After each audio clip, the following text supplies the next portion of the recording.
I'm going to go ahead and do is I'm going to take this color wheel we made the other day and we're going to turn it into a beach ball. So first thing I'm going to do is I'm going to select this shape. I'm going to hit Control C to copy. I'm going to go File, New, and I'm going to create a new file in the landscape position, and then I'm going to hit Paste. Okay, so the next thing I'm going to do is I'm going to go ahead and I'm going to drag this shape into my symbols window.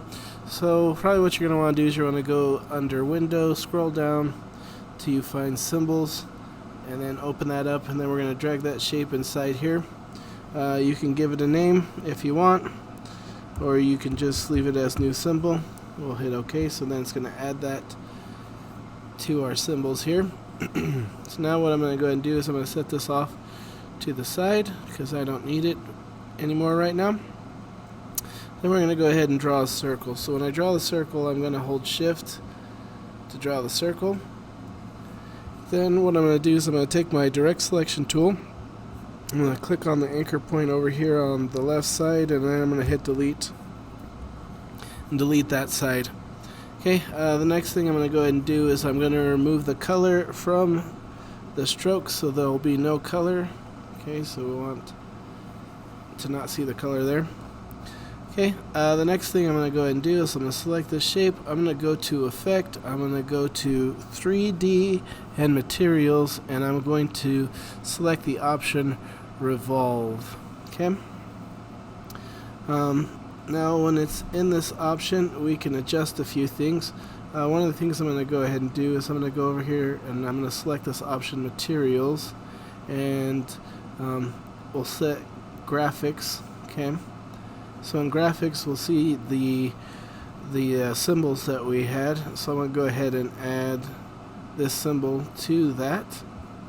Okay. Now I'm going to go to lighting here. So click on lighting, and we're going to do a rotation. I'm going to rotate this a little bit. We'll go to Object, and so if you just click and drag on this, you can kind of rotate the shape here. So I'm going to go ahead and rotate that a little bit, and then what I'm going to go ahead and do is I'm going to make a copy of this, hit Control C, Control V, copy this, and then in this window here I'm going to go ahead and rotate this a little bit the other way. Alright, so I'm going to take down here where it says rotation, so you might have to drop this menu down. You can rotate the X and the Y a little bit. So I'm just going to rotate it just to make it a little bit different from the other one.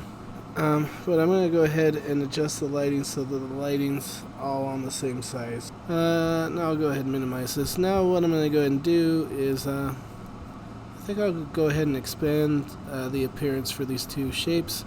So we'll go Object, Expand Appearance. So you do that after you make your adjustments in the 3D window.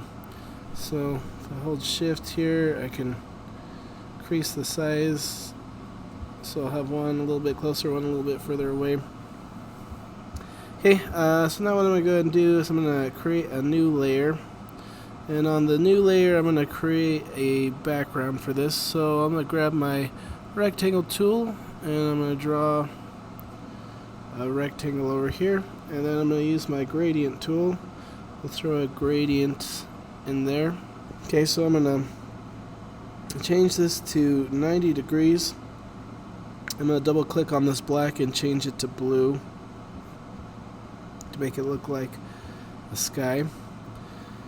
Okay, now I'm going to go ahead and draw another rectangle here underneath that one, and I'm going to switch that color to a light brown. So make this look kind of sandy. I'll go a little bit lighter. Okay, so now what I'm going to go ahead and do is I'm going to take this shape. I'm going to go to Effect, Distort and Transform, and we'll go Roughen. So I'm going to adjust the size to maybe 0. Well, maybe to 2%. I'm going to go ahead and hit smooth. And I'll keep my details to like 1. Okay, then I'll go ahead and hit OK, and then I'm going to go ahead and expand the appearance. So go Object, Expand Appearance. So I'll stretch this out a little bit so that it fills my whole artboard. Alright, so now I'm going to go ahead and grab my ellipse tool here, and I'm going to draw a little shape. We're going to use our gradient tool, and I'm going to switch this from linear to radial, and we're going to swap the white with brown, and I'm going to change this aspect ratio to about 40%. And then I'm going to open up my transparency tool. So if you don't see the transparency tool, just look under window, and it's on alphabetical order. We'll open up transparency. I'm going to go ahead and switch that to multiply, and I'll make a copy of this. And this is what I'm going to use for the cast shadows, to go underneath those beach balls. So let's go to our layers here. And I'm going to take layer 2, I'm going to click, and I'm going to drag it and drop it underneath layer 1. Now that that's underneath, I'll go ahead and lock layer 1 by clicking on this little lock here. Then I'm going to adjust the cast shadows underneath my beach balls, make them a little bit bigger.